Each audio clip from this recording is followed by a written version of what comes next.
In this video, I'm gonna teach you how to connect A20 headset to PC. It's a very easy process, so make sure to follow along. You will be able to natively use your Astro A20 headset on your PC. To connect it, you will have to first set up the transmitter and then use the provided cables to connect it accordingly. So to start, look at the transmitter and make sure that you set it to PC mode. So there will be a toggle, usually from Xbox to PC, and you just have to ensure that it is set to PC.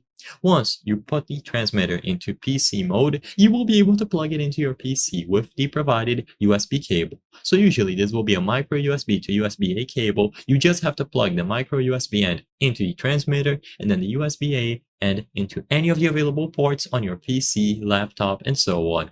Once the transmitter is properly connected to the device where you want to use it, you will be able to listen to all of the audio being output right away. So it is essentially plug and play.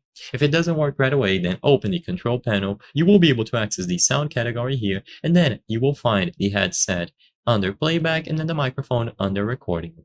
So all that you have to do is make sure that you show all the disabled and disconnected devices just to make sure that they appear here. And once you find them, you will be able to right click, enable, and set as default. You can then access the properties and change a lot of things like the sensitivity of the microphone, the volume of the headset, and so on. When you go into any sort of program like Discord where you are able to use the microphone, you will be able to choose the A20 and all of the audio being output in games, in videos, and so on will be output through the headset instead. So it is super simple to set up and it is plug and play. As long as the transmitter was properly set to PC mode and you connect it with the provided cable, it is going to be entirely usable on your PC. If it doesn't work right away, I recommend restarting your PC or downloading the Astro software, which allows you to update the firmware to the latest version available.